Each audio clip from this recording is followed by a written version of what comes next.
بسم اللہ الرحمن الرحیم، اللہ کے نام سے جو رحمان اور رحیم ہے۔ وَلَقَدْ يَسَّرْنَا الْقُرْآنَ لِلذِّكْرِ فَهَلْ مِن مُّدَّكِرٍ۔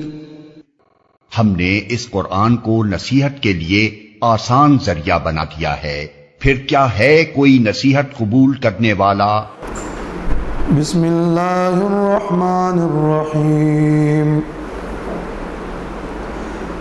اللہ یتوفی الانفس حین موتها والتي لم تمت في منامها فيمسك التي قضى عليها الموت ويرسل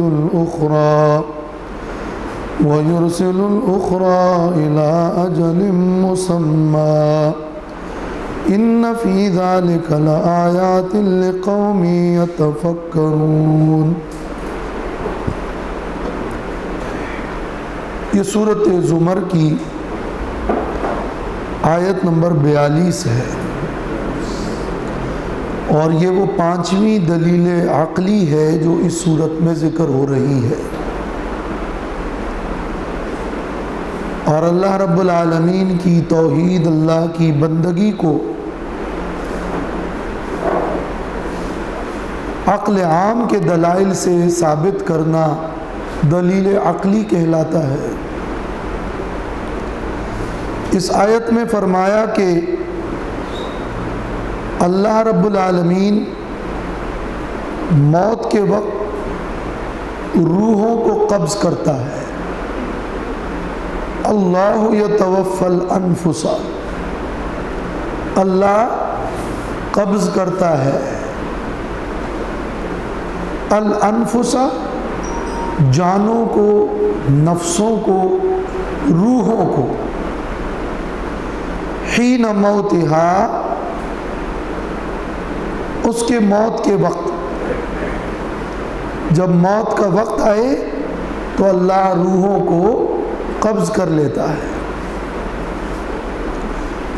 واللتی، اور اللہ قبض کرتا ہے ان روحوں کو بھی، ان نفسوں کو بھی، لم تمت، کہ جو مری نہیں ہے، جن کو موت نہیں آئی، فی منامہا، اس کی نیند میں اور نیند کی حالت میں۔ اللہ نفسوں کو قبض کرتا ہے موت کے وقت بھی اور نیند کے وقت بھی، لیکن موت کے وقت قبض کرتا ہے روحوں کو جبکہ موت کا فیصلہ ہو چکا ہو اور اس سے وہ نفس مر جاتی ہے، اور نیند کے وقت نفسوں کو قبض کرتا ہے لیکن ابھی لم تمت، وہ ابھی مری نہیں ہے۔ تو فیمسک التی قضا علیہا الموت، تو روک لیتا ہے اللہ ان روحوں کو قضا علیہ الموت، جس پر موت کا اللہ نے فیصلہ کیا ہو، وَيُرْسِلُ الْأُخْرَى، اور بھیج دیتا ہے، رہا کر دیتا ہے دوسری کو اور باقی جانوں کو، اِلَىٰ أَجَلٍ مُّسَمًّى، ایک وقت مقررہ تک۔ ان فی ذلک لآیات لقوم یتفکرون، بے شک اس میں البتہ نشانیاں ہیں، دلائل ہیں اس قوم کے لیے جو غور و فکر کرتے ہیں اور جو سوچنے کے عادی ہیں۔ اس آیت میں ایک تو لفظ یتوفا ہے۔ التوفی اخذ الشیء وافیہ، توفی کہتے ہیں کسی چیز کو پورا پورا لے لینا، اور اس توفی کے قرآن مجید میں بھی اور عربیت میں بھی 3 استعمالات ہیں۔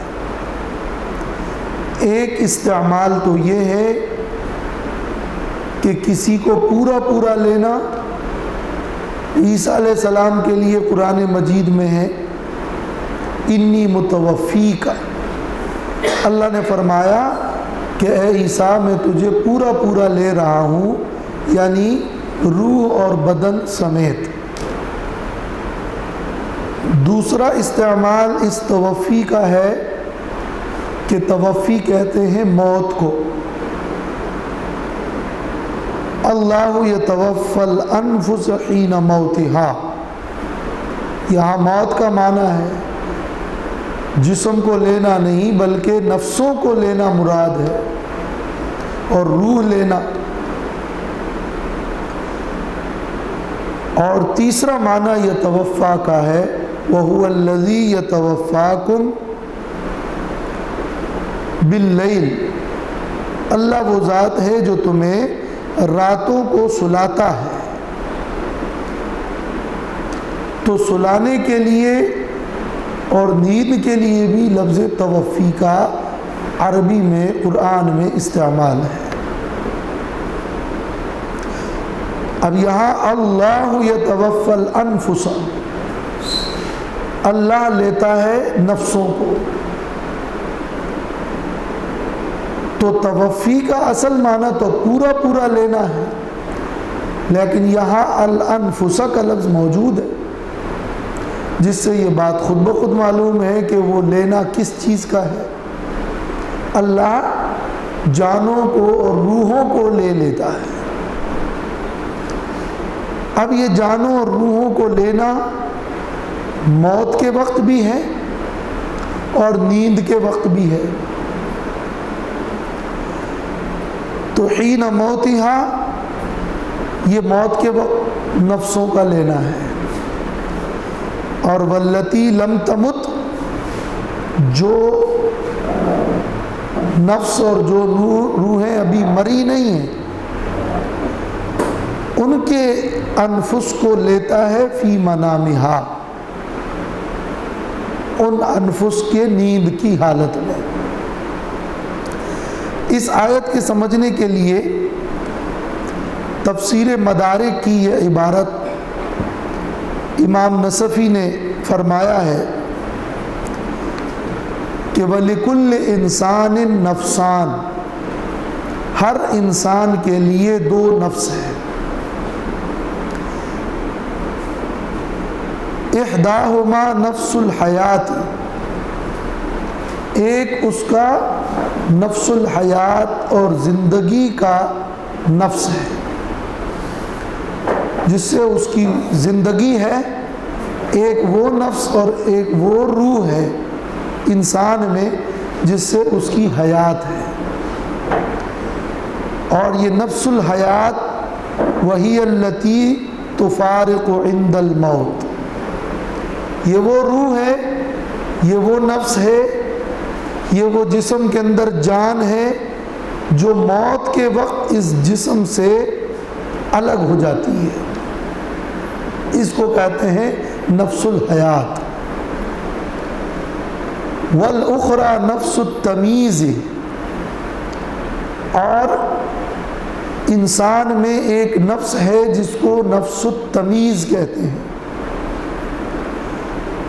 اور نفس التمیز یعنی وہ ایسی روح ہے، ایسی جان ہے کہ جس کے ذریعے انسان اشیاء کو دیکھتا ہے، سنتا ہے، تمیز کرتا ہے، محسوس کرتا ہے، وہ نفس تمیز ہے، نفس ادراک ہے جس سے وہ ادراک کرتا ہے۔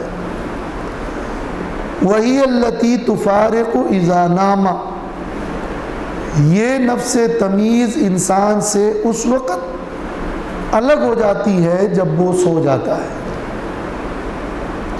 تو انسان کے دو نفس ہیں، ایک نفس حیات اور روح حیوانی، اور زندگی کی روح ہے، اس کو نفس الحیات بھی کہتے ہیں، روح حیوانی بھی کہتے ہیں، جس سے انسان زندہ ہے، انسان سانس لے رہا ہے، انسان کا ہاضمہ صحیح ہے۔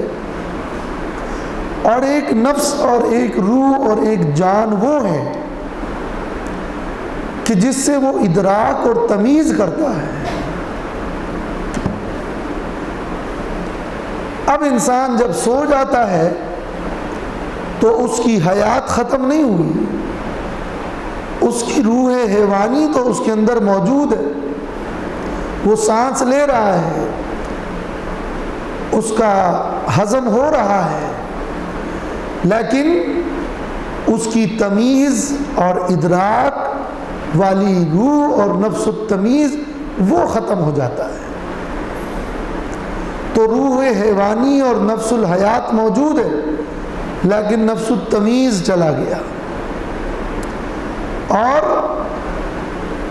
جب انسان مر جاتا ہے تو اس کی نفس الحیات ہی ختم ہو جاتی ہے اور روح حیوانی ہی اس نفس سے قبض ہو گئی۔ روح حیوانی اور نفس الحیات جب قبض ہوتا ہے تو نفس التمیز خود بخود اس کے ساتھ قبض ہوتی ہے، لیکن جب نفس التمیز قبض ہو تو ضروری نہیں کہ نفس الحیات بھی قبض ہو۔ اور یہ جو بات اور تعبیر ہے اس کو دو طرح علماء بیان کرتے ہیں، یعنی اس میں یہ دو فہم ہے یا دو قول ہے، دو سمجھنے کے انداز ہے، حقیقت اللہ کو معلوم۔ یا تو یہ ایک ہی روح ہے جس کی دو صفات ہیں، ایک صفت اس کی صفت الحیات ہے اور ایک صفت اس کی صفت التمیز ہے، تو روح تو ایک ہی ہے لیکن اس کی صفات دو ہیں۔ یا یہ دو قسم کے انفس ہیں اور دو روحیں ہیں، ایک نفس الحیات ہے اور دوسرا نفس التمیز ہے۔ اب اللہ تبارک و تعالی موت کے وقت نفسوں کو، روحوں کو اور جانوں کو قبض کرتا ہے۔ یہ قبض کرنا موت کے وقت پوری طرح قبض کرنا ہے، من کل الوجوہ قبض کرنا ہے، جس سے اس نفس کی حیات بھی ختم ہو جاتی ہے اور نفس کی تمیز بھی جاتی ہے۔ اور نیند کے وقت اللہ نفسوں کو قبض کرتا ہے، لیکن یہ قبض کرنا من کل الوجوہ نہیں ہے، پوری طرح نہیں ہے، اس لیے کہ حیات تو باقی ہے لیکن تمیز اور ادراک ختم ہو گیا۔ تو ہم یہ بھی کہہ سکتے ہیں کہ دو نفسوں یا دو روحوں میں سے ایک روح اور ایک نفس چلا گیا، اور یہ بھی کہہ سکتے ہیں کہ روح تو ہے ہی لیکن اس روح کی جو دو صفات ہیں ان دو صفات میں سے ایک صفت قبض ہو گئی۔ دو روحوں میں سے ایک روح قبض نہیں ہوئی بلکہ ایک صفت قبض ہو گئی۔ یہ دو طرح کی تعبیرات ہیں۔ اب آیت کا معنی یہ ہوا کہ اللہ یتوفی الانفس حین موتہا، اللہ قبض کرتا ہے، لے لیتا ہے الانفس نفسوں کو، نفسوں سے مراد روحیں اور جان ہے جو بدن کے اندر ہے۔ کب لیتا ہے؟ حین موتہا، اس کے موت کے وقت۔ واللتی لم تمت، اور ان نفسوں کو اور ان روحوں کو بھی اللہ لے لیتا ہے اور قبض کر لیتا ہے، یعنی نفس التمیز کو۔ لم تمت کے جو روحیں اب مری نہیں ہیں، وہ روح تو جسم کے اندر موجود ہے، نفس الحیات تو ہے۔ موت تو کہتے ہیں کہ جب نفس الحیات ختم ہو جائے، اور جب نفس الحیات ختم نہیں ہوئی تو لم تمت، وہ نفس اور وہ جان ابھی مری نہیں ہے، لیکن اللہ نے ان روحوں کو بھی قبض کیا ہے یعنی اس روح کی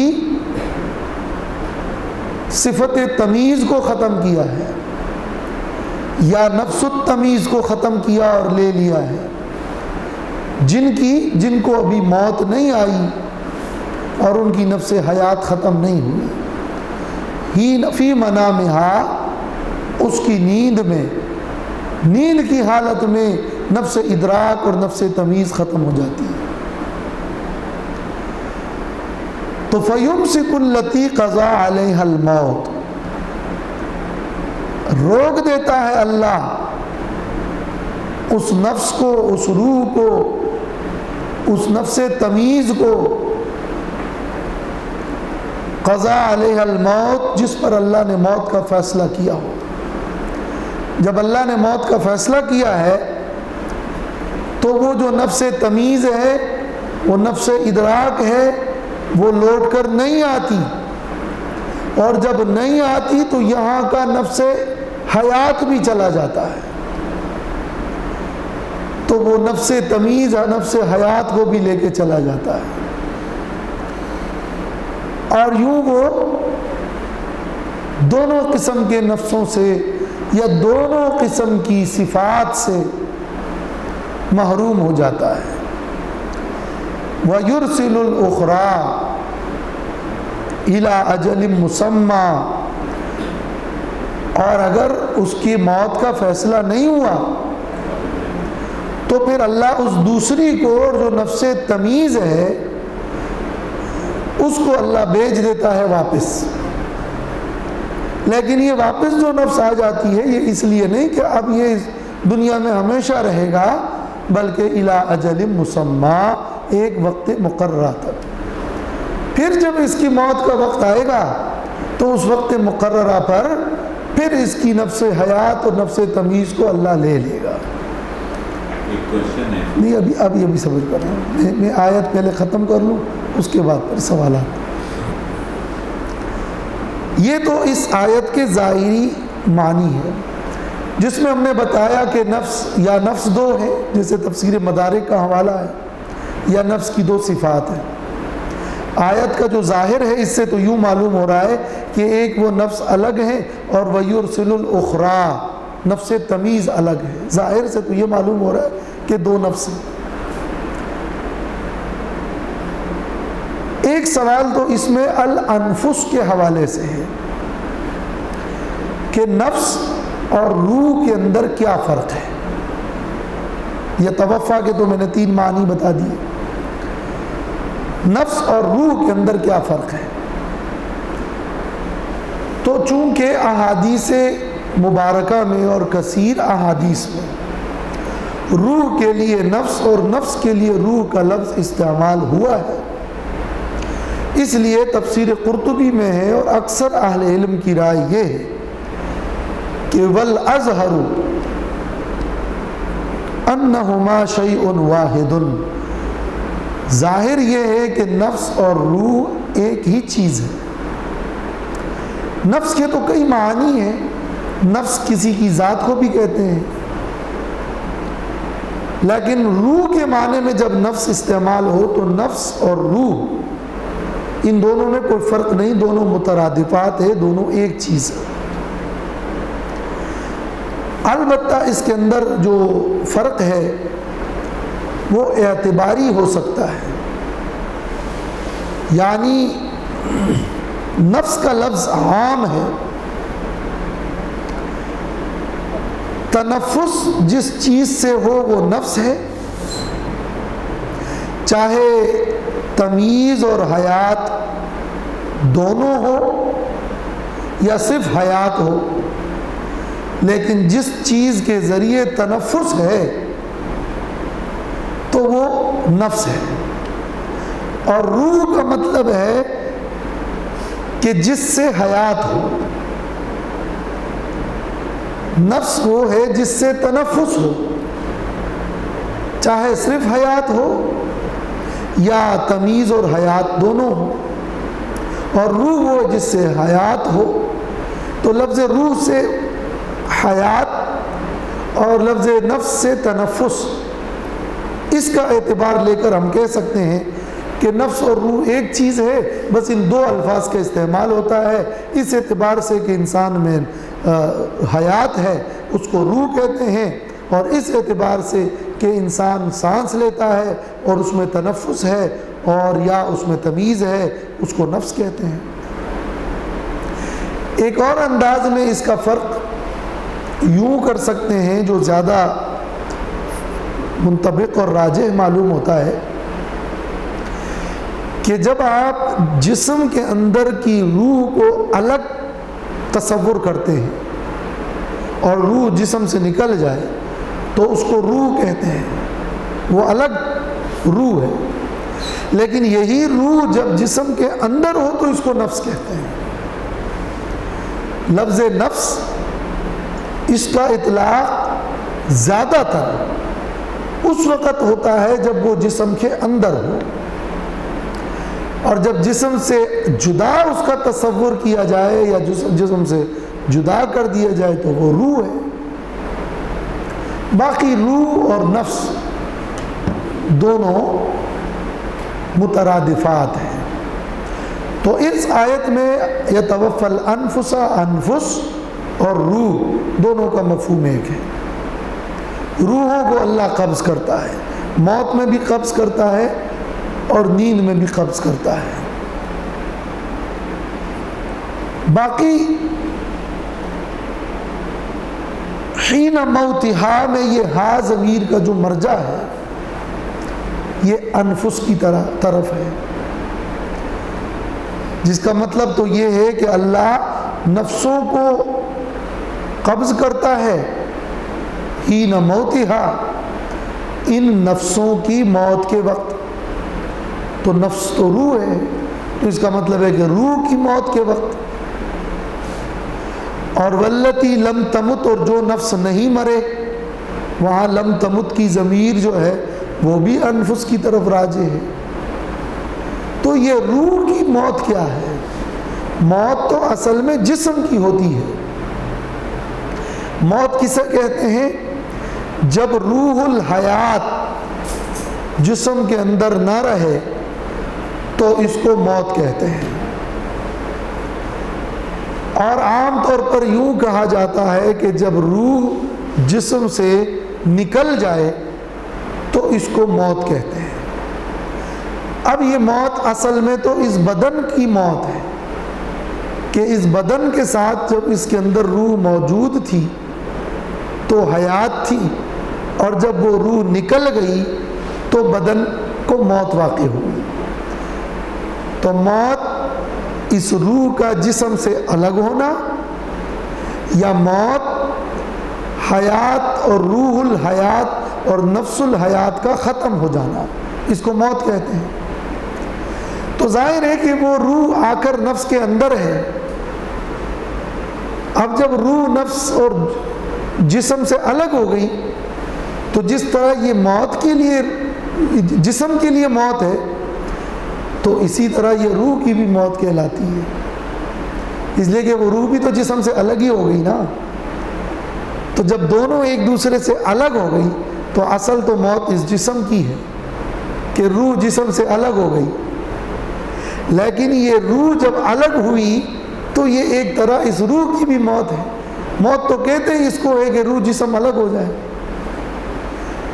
تو چونکہ اس بدن کی موت، روح کی موت دونوں اس وقت ایک دوسرے کے ساتھ لازم ملزوم ہے، دونوں کی علیحدگی ہی تو موت ہے، اس لیے نفس اور روح کی طرف موت کی نسبت کی، ورنہ جو روح اس نفس سے نکل جاتی ہے وہ ختم نہیں ہو جاتی، وہ معدوم نہیں ہو جاتی کہ وہ اب موجود ہی نہیں ہے، کہ روح مر گئی۔ روح مر گئی کا معنی یہ نہیں ہے کہ روح ختم ہو گئی یا فنا ہو گئی۔ روح مر گئی کا اگر مفہوم ہے تو وہ یہ ہے کہ روح جسم سے الگ ہو گئی، اور جسم مر گیا کا مفہوم اگر ہے تو وہ یہ ہے کہ جسم سے روح الگ ہو گیا۔ تو یہ اصل میں اس موت کا تصور ہے۔ اب اللہ تعالیٰ نے اس آیت میں صاف فرمایا ہے کہ موت کے وقت فَيُمْسِكُ الَّتِي قَضَى عَلَيْهَا الْمَوْتِ، جب موت واقع ہوتی ہے تو اللہ اس روح حیات کو روک دیتا ہے. جب روک دیتا ہے تو وہ روح حیات دوبارہ اس بدن کے اندر داخل نہیں ہوتی، اس لیے کہ اللہ نے روک دیا ہے. اس سے یہ بات اس آیت سے بالکل واضح ہو گئی کہ یعنی ارواح اس بدن کے اندر دوبارہ داخل اس طرح نہیں ہوتی جس طرح پہلے یہ روح اس جسم کے اندر دنیا کے اندر تھی. تو وہ دنیاوی حیات جس میں انسان اس دنیا کے اندر یہ روح جسم کے اندر حلول کر چکی ہے اور جسم کے اندر یہ روح موجود ہے، اس طرح کی حیات جو حیات دنیاوی ہے یہ موت کے بعد دوبارہ حاصل نہیں ہوتی. کیوں؟ اس لیے کہ وہ روح حیات نکلنے کے بعد اس روح کو تو اللہ نے خود فرمایا ہے کہ اس روح کو اللہ روک دیتا ہے. البتہ بعض احادیث میں یہ بات ملتی ہے اور اس حدیث میں بعض نے اگرچہ ضعف کا کلام کیا ہے، علامہ ابن حزم وغیرہ نے، لیکن وہ محققین نے اس کو ثابت مانا ہے اور علامہ ابن قیم نے رحمہ اللہ نے اس کو ثابت کہا ہے کہ جب انسان مر جاتا ہے اور قبر میں جاتا ہے تو اس کی روح جسد میں لوٹا دی جاتی ہے. یہ الفاظ حدیث میں، اس کی روح جسد میں لوٹا دی جاتی ہے. تو اس کا معنی تو یہ ہوا کہ روح جسم کے اندر دوبارہ لوٹ کر آتی ہے، اور جب روح جسم کے اندر دوبارہ آتی ہے تو اس کو تو حیات کہتے ہیں. اور اس آیت میں ہے کہ روح کو اللہ روک دیتا ہے. تو اسی وجہ سے قبر کی حیات اور قبر میں حیات اور حیات النبی اور حیات اور ممات کے مسائل وہ اس پیچیدگی کی وجہ سے شروع ہوئے کہ کیا روح اس جسم کے اندر نہیں آتی. اور مزید اس پر یہ کہا جاتا ہے کہ جب روح جسم میں آتی ہی نہیں تو پھر اس روح کو اس جسم کو تکلیف کہاں سے محسوس ہوگی، اور جب یہ نہیں آتی تو پھر قبر کے اندر زندگی کیسے ہے. یہ منطقی طرز استدلال شروع ہو جاتا ہے. اصل جواب تو اس کا یہ ہے کہ یہ معاملہ غیب کا معاملہ ہے. قبر کی زندگی کا معاملہ غیب کا معاملہ ہے. اس کی پوری حقیقت پر ہم واقف نہیں ہیں اور اس کی پوری ماہیت کا سمجھنا وہ ہمارے لیے نہ ممکن ہے نہ ضروری ہے. قبر کی حیات کی ماہیت کا سمجھنا اس مسئلے کا تعلق عقیدے سے نہیں ہے. ہاں یہ ماننا ضروری ہے کہ اللہ نے قبر میں ایک حیات اور جزا اور سزا رکھی ہے، یہ خود احادیث میں ثابت ہے. کیسے رکھی ہے، اس کی کیا کیفیت ہے، یہ متشابہات میں سے ہے. اس کیفیت میں ہم پڑھیں کیوں؟ نہ عوام کو اس میں پڑھنا چاہیے، نہ اس کی گہرائیوں کے متعلق کوئی عقیدہ رکھنا ہے کہ ہمیں اس کی ماہیت ایسی ماہیت کا عقیدہ رکھنا ہے. نہیں، ہم یہ عقیدہ رکھتے ہیں کہ قبر کے اندر قبر کی برزخی حیات ہے، وہاں جزا بھی ہے وہاں سزا بھی ہے. یہ ثابت ہے. کیسی ہے وہ اللہ کو معلوم ہے. ہاں آیت میں یہ ثابت ہے کہ روح جسم کے اندر دوبارہ اس طرح حلول نہیں کرتی جس طرح دنیا میں ہے، لیکن حدیث میں یہ ثابت ہے کہ روح جسد میں لوٹا دی جاتی ہے اور روح کا جسم سے ایک تعلق ہوتا ہے. تو بآسانی ہم یہ کہہ سکتے ہیں. اور علامہ ابن قیم رحمۃ اللہ علیہ نے بڑی تحقیق کے بعد یہ فرمایا ہے کہ روح کا جسم سے ایک خاص قسم کا تعلق ہے. روح جسم میں اگر لوٹ آتی ہے تو وہ حیات برزخی کے ساتھ ایک اور نوعیت کا لوٹنا ہے. جو دنیا میں روح جسم کے اندر حلول کر گئی تھی اس طرح کا لوٹنا نہیں ہے. وہ لوٹنا الگ ہے، وہ دنیاوی ہے. اور یہ لوٹنا یہ برزخی ہے۔ تو ہم آیت بھی مانتے ہیں، ہم حدیث بھی مانتے ہیں، ہم دنیا کی حیات بھی دیکھ رہے ہیں اور ہم قبر کی حیات بھی مانتے ہیں۔ قبر کی حیات کی پوری ماہیت کا ہمیں نہیں معلوم۔ ہاں وہ لوٹنا ہے تو وہ لوٹنا برزخی ہے۔ ممکن ہے کہ وہ جسد مثالی میں ہو، ممکن ہے کہ وہ اسی روح سے ایک خاص قسم کا خاص نوعیت کا تعلق ہے، جیسے بھی ہے انکار نہیں کر سکتے۔ وہ اللہ نے عالم برزخ میں اور قبر میں ایک حیات رکھی ہے، وہ حیات حیات برزخی کہلاتی ہے۔ ہم اس حیات برزخیہ کو مانتے ہیں اور ہمیں ماننا چاہیے، اور وہ قرآن و سنت سے ثابت ہے۔ یہ حیات کفار کو حاصل ہے مگر ان پر عذاب ہے، یہ حیات مومنین کو حاصل ہے، ان کے لیے انعامات ہیں۔ یہ حیات برزخیہ شہداء کو حاصل ہے، ان کا اور بڑا مقام ہے۔ یہ حیات برزخیہ پیغمبروں کو تو بطریق اکمل حاصل ہے۔ اس حیات برزخیہ کا اور قبر میں پیغمبروں کی اس زندگی کا، اس برزخی زندگی کا ہم عقیدہ رکھتے ہیں، لیکن دنیا کے اعتبار سے تو اللہ نے فرما دیا ہے کہ انک میت وانہم میتون، اور اللہ نے فرمایا ہے کہ فیمسک التی قضی علیہا الموت۔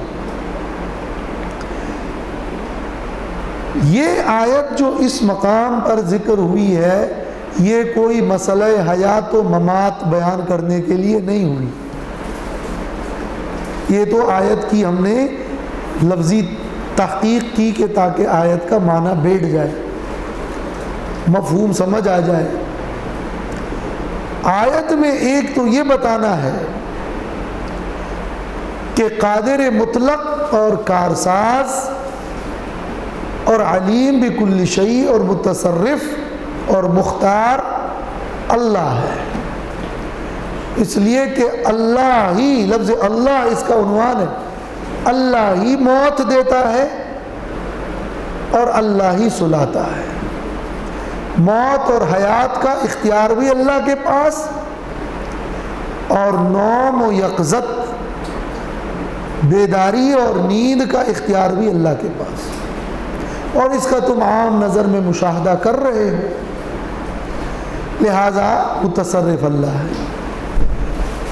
چنانچہ اس سے پہلے آیت میں فرمایا کہ وَمَا أَنْتَ عَلَيْهِمْ بِوَكِيلٍ، آپ اے نبی ذمہ دار اور کارساز اور مسلط نہیں ہے، حفیظ اور قدیر اور علیم تو اللہ ہے۔ اللہ یتوفی الانفس، لہذا عبادت کے لائق بھی وہی اللہ ہے۔ تو یہ توحید کے لیے دلیل ہے۔ دوم یہ دلیل ہے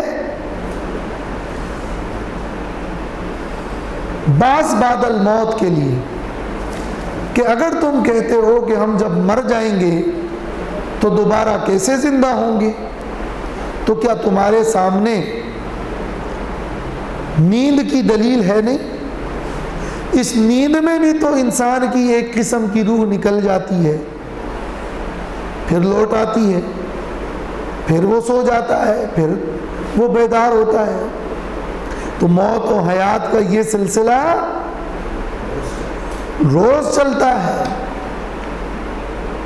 تو الموت والنوم من جنس واحد، موت اور نیند تو ایک ہی جنس کی چیزیں ہیں، بس اتنا ہی فرق ہے نا کہ موت کے اندر روح کا جسم سے انقطاع کامل ہوتا ہے، اور نیند میں روح کا جسم سے انقطاع ناقص ہوتا ہے، باقی دونوں تو جنس ایک ہے۔ تو جب تم نیند دیکھ رہے ہو اور اس کا مشاہدہ ہے اور بندہ بیدار ہوتا ہے اور وہ نفس التمیز اس جسم کو پھر آ جاتی ہے، تو پھر اس کو تم کیوں بعید سمجھتے ہو کہ وہ نفس حیات اس انسان کے اندر دوبارہ سے داخل ہو اور یہ پھر سے زندہ ہو جائے؟ یہ تو بعض بعد الموت کی دلیل ہے۔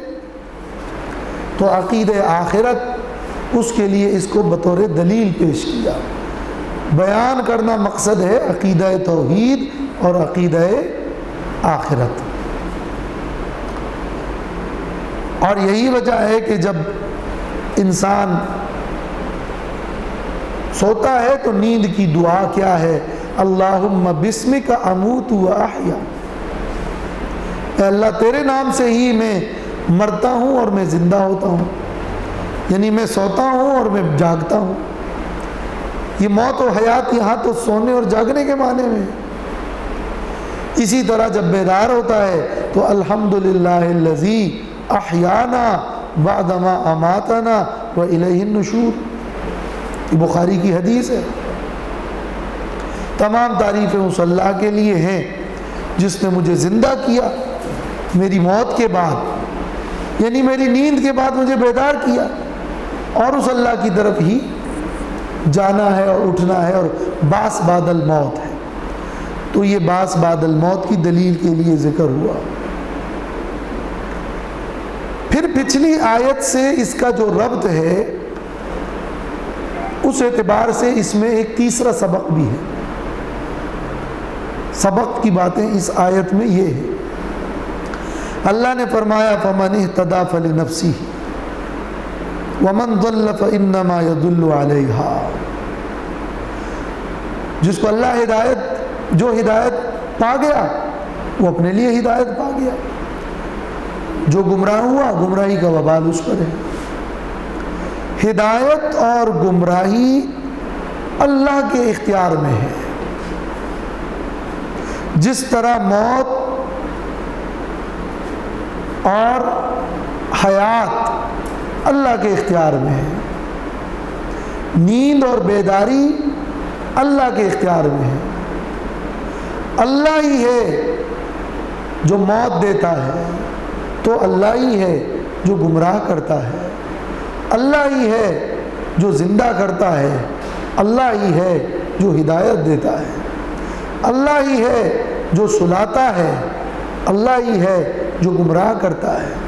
اللہ ہی ہے جو اٹھاتا ہے، اللہ ہی ہے جو ہدایت دیتا ہے.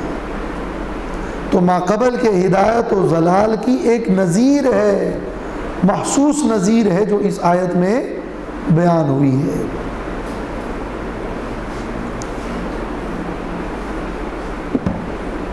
اللہ یتوفی الانفس حین موتہا. اللہ روحوں کو قبض کرتا ہے، جانوں کو قبض کرتا ہے اس کے موت کے وقت پوری طرح. ایک سوال اس آیت میں یہ بھی ہوا ہے.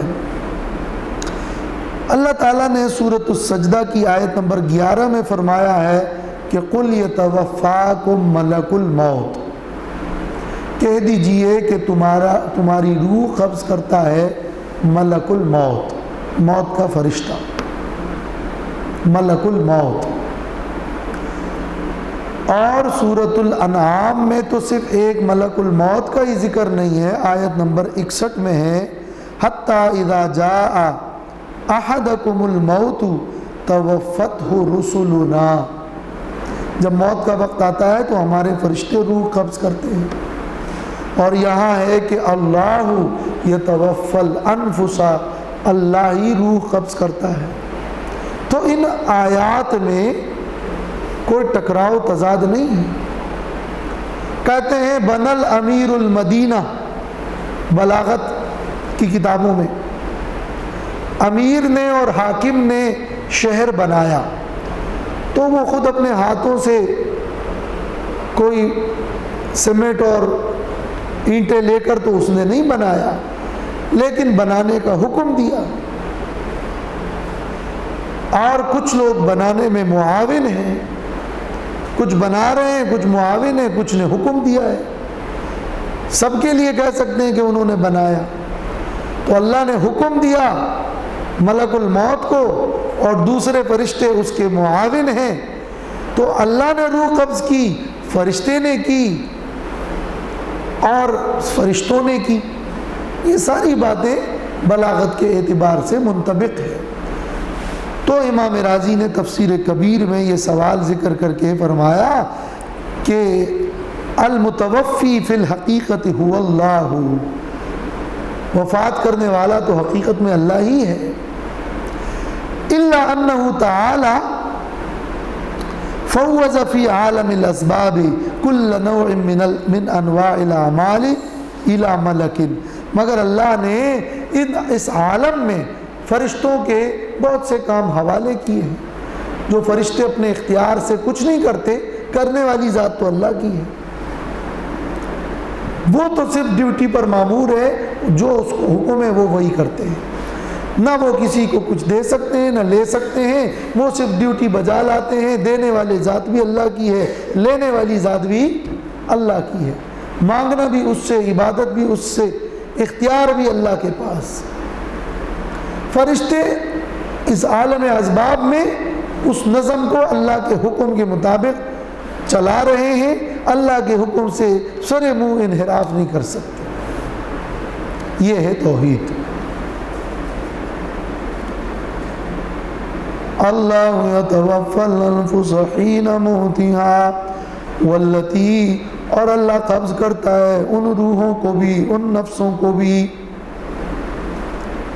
لم تمت فی منامها، لم تمت جو روحیں ابھی نہیں مری، اس لیے کہ روح الحیات موجود ہے، فی منامها اس کی نیند میں، فَيُمْسِكُ الَّتِي قَضَى عَلَيْهَا الْمَوْتَ، تو روک دیتا ہے اس روح کو تصرف کرنے سے بدن کے اندر،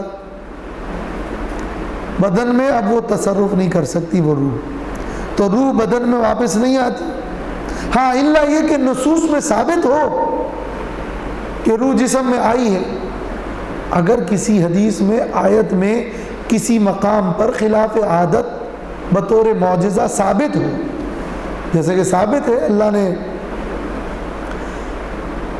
حضرت عزیر کو زندہ کیا، یا سورۃ البقرہ میں بہت سارے واقعات کہ اللہ نے ہزاروں لوگوں کو مار دیا پھر اللہ زندہ کر دیا، تو اگر کوئی کہے کہ آیت میں تو ہے کہ روح دوبارہ نہیں آ سکتی تو وہ کیسے زندہ ہو گئے؟ جواب یہ ہے کہ عام عادت تو یہی ہے، الا یہ کہ نص میں ثابت ہو، جب کسی آیت میں حدیث میں ثابت ہو جائے تو پھر تو سوال ہی نہیں ہے نا۔ اصحاب کہف تو خیر ان کو تو اللہ نے سلا دیا تھا، فَيُمْسِكُ الَّتِي قَضَى عَلَيْهَا الْمَوْتَ وَيُرْسِلُ الْأُخْرَى، اور رہا کر دیتا ہے باقی جانوں کو جن کا بھی موت کا فیصلہ نہیں ہوا، إِلَىٰ أَجَلٍ مُّسَمَّى، ایک وقت مقررہ تک، یعنی موت تک، ان فی ذالک، بے شک اس مذکور میں، اس پوری مجموعی بات میں، ذالک اس لیے واحد ہے، لآیات، البتہ بہت ساری نشانیاں ہیں، آیات ہیں توحید کی، اللہ کی قدرت و تصرف کی، اور بعض بعد الموت کی، لقوم یتفکرون، اس قوم کے لیے جو غور و فکر کرتے ہیں، تو غور و فکر کرنے کا مقام ہے، اس سے اللہ کی معرفت حاصل کرنے کا مقام ہے، عقیدہ آخرت درست کرنے کا مقام ہے۔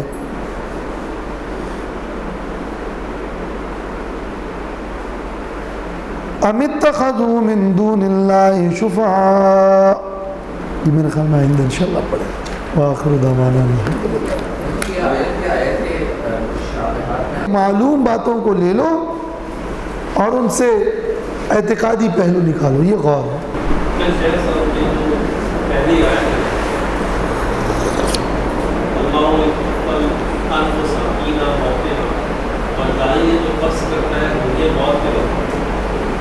سوال آیا کہ ایک موت وہ ہوتی ہے جو شہیدوں کی ہوتی ہے، شہیدوں کی بھی تو وہ نکالی جا رہی ہے،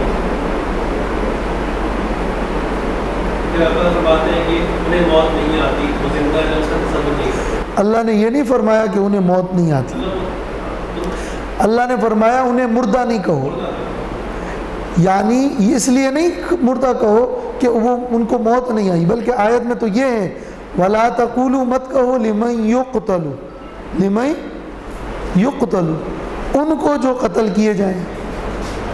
تو قتل کیے جائیں تو خود آیت میں ہے لمن یقتل. ان کو اموات اس لیے مت کہو کہ ان کے لیے جو برزخ میں عظیم زندگی ہے اس کی ماہیت تمہیں معلوم نہیں ہے، ولیکن لا تشعرون، تو تم انہیں عام مردوں کی طرح مردہ مت کہو اور ان کا ادب کرو. تو یہ الفاظ کا ادب بھی ہے اور مفہوم سمجھایا جا رہا ہے کہ وہ عام مردوں کی طرح مردے نہیں ہیں، بلکہ ان کو اللہ نے برزخ میں ایک مقام عالی شان دیا ہے. یہ مراد نہیں ہے کہ روح جسم سے نکلی نہیں اور موت واقع نہیں ہوئی، یہ مراد نہیں ہے. میرے 3 سوال. ایک ہے کہ اگر ہماری روح چلی جاتی ہے پھر خواب کی کیا حیثیت؟ نمبر 1.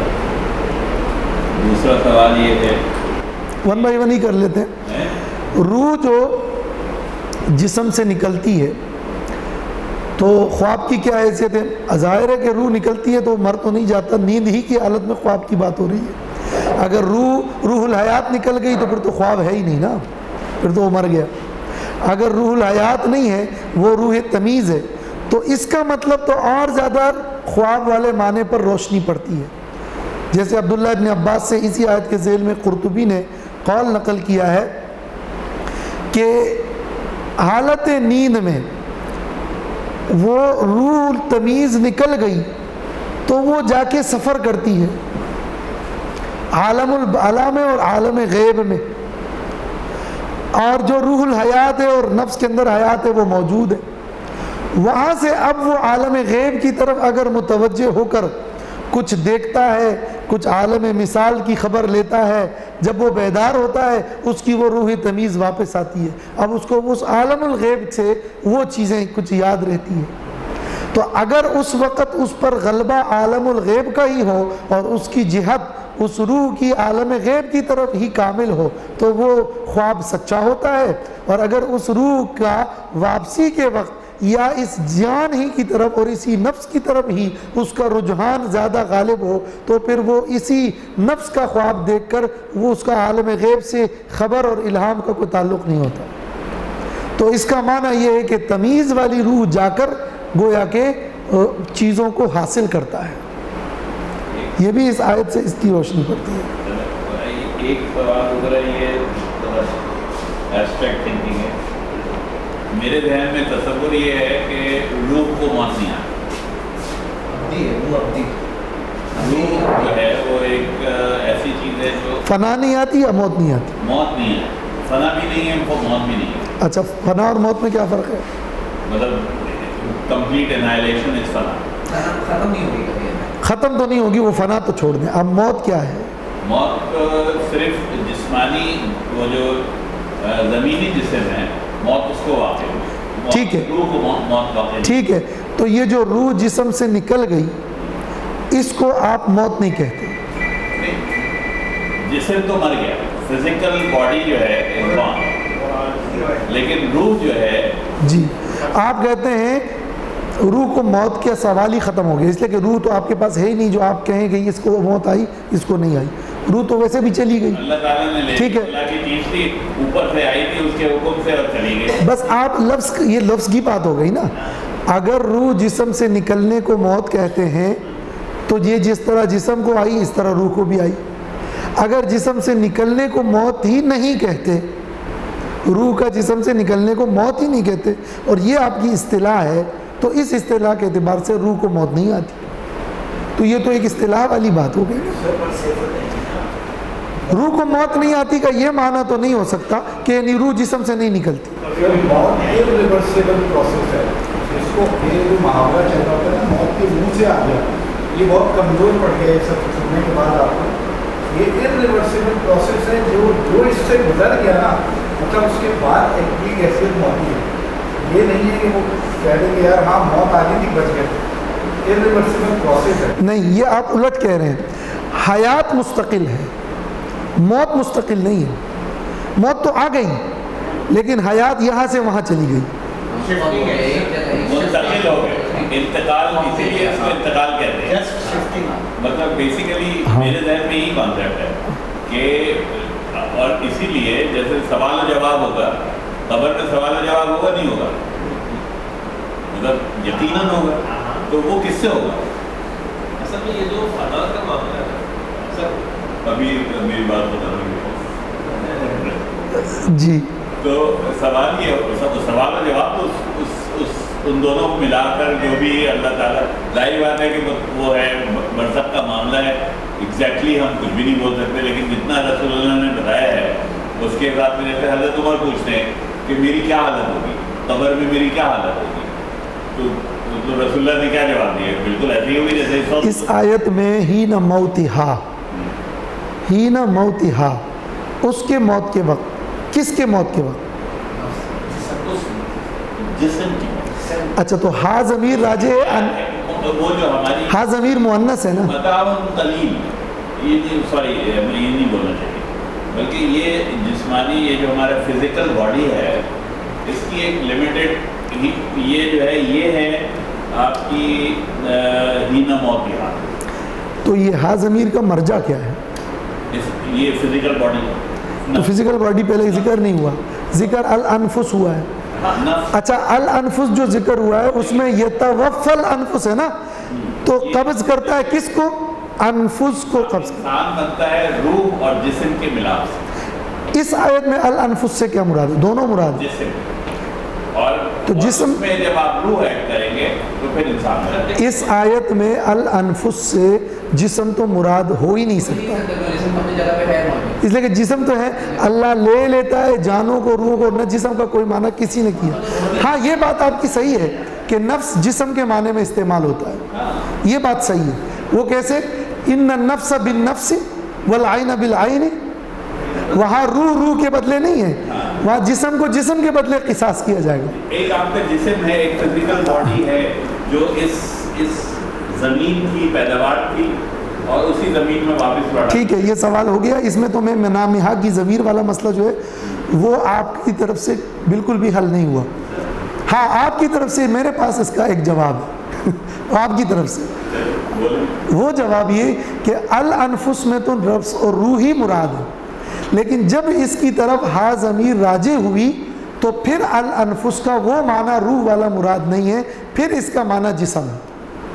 اور اس کو بلاغت میں صنعت استخدام کہتے ہیں. صنعت استخدام اس کو کہتے ہیں کہ جب ایک لفظ کا ایک معنی ہو اور جب اس کی طرف ضمیر راجع ہو تو پھر اس کا دوسرا معنی مراد ہو. یہ بلاغت میں ہوتا ہے.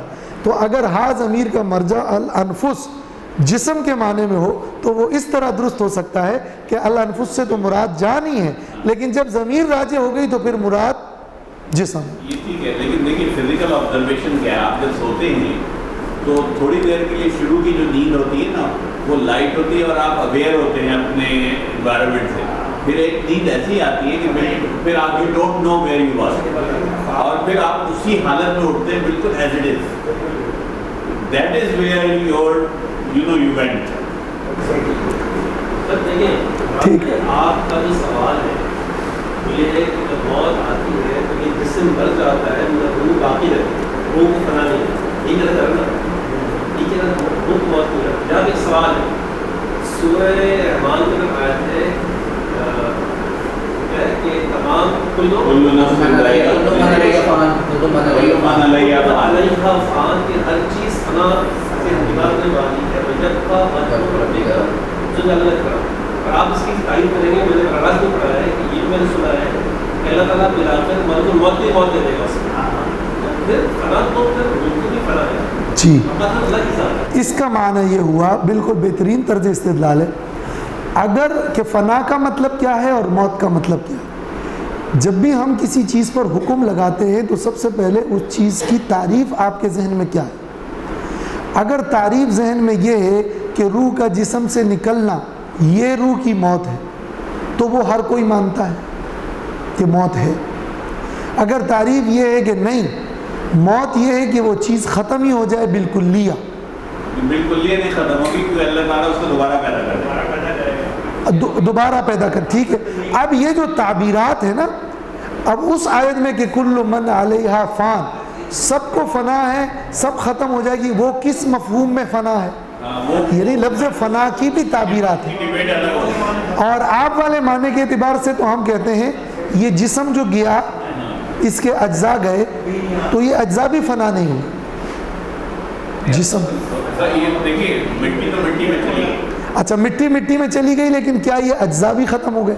اللہ تعالیٰ جو ہے وہ اس کے اگر یہ اجزاء ہی ختم نہیں ہوئے بس اس کی کیفیت بدل گئی تو اگر اس کی کیفیت بدلنے کو موت کہتے ہیں تو کیفیت تو روح کی بھی بدل گئی. چلے آپ کے سوالات ہو گئے دو, یہ تو دوسرا یہ ایکچولی بہت اچھی ڈبیٹ ہے. ہاں یہ اس کو اچھی تو ہے لیکن کبھی بھی کسی کنفرم نتیجے پر ہم اس معاملے میں پہنچ نہیں سکتے. سورہ سجدہ جو ہے اس کا ریفرنس دیا تھا, اس کی آیت نمبر کیا؟ 11 آیت نمبر 11 کلیہ توفیق. یہ جو ہے نا یہ ابھی تکنیکی بات ہے. نہیں آپ اس کے جو سوالات کے عنوانات ہیں جو آپ نے سوال کیا وہ اس پہ تو کسی حد تک گفتگو ہو گئی. اب آپ اس کی تشنگی کیسے دور کریں گے؟ اس کے لیے مرنے کی ضرورت ہے. وہ عطا اللہ شاہ بخاری رحمۃ اللہ علیہ سے کسی نے پوچھا کہ حضرت مردے سنتے ہیں یا نہیں سنتے؟ تو انہوں نے کہا میں کیسے بتاؤں, میں تو ابھی زندہ ہوں, مروں گا تو بتاؤں گا نا کہ سنتے ہیں یا نہیں سنتے. پھر تھوڑی دیر میں کہنے لگے ہاں ایک شخص مر کے آیا ہے اس سے پوچھتا ہوں. حضرت عزیر مر کر آئے تھے ان سے پوچھتا ہوں, ان کو تو 100 سال کا پتہ ہی نہیں چلا, معلوم ہوا نہیں سنتے.